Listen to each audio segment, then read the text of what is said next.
আসসালামু আলাইকুম রহমতুল্লাহ। আলহামদুলিল্লাহ, আজকে আমাদের নার্সারিতে দ্বিতীয় ধাপে বীজ দেওয়া কমপ্লিট করলাম।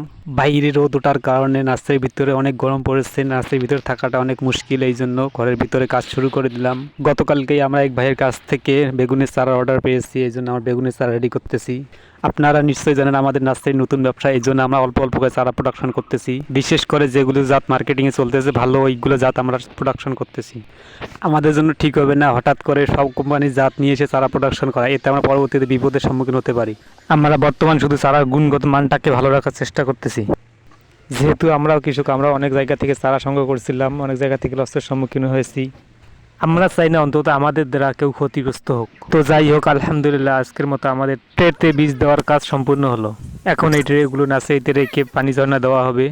আপনি যদি কৃষক হয়ে থাকেন, চাইলে আমাদের কাছ থেকে যে কোনো প্রকার সবজির চারা এবং বীজ নিতে পারেন, আমাদের সাথে যোগাযোগ করতে পারেন। ভালো হয় আপনারা যদি আমাদের কাছে অগ্রিম অর্ডার দিয়ে রাখেন। তো সবাই আমাদের জন্য দোয়া করুন, আমরা যেন নার্সারিটা ভালোভাবে পরিচালনা করতে পারি।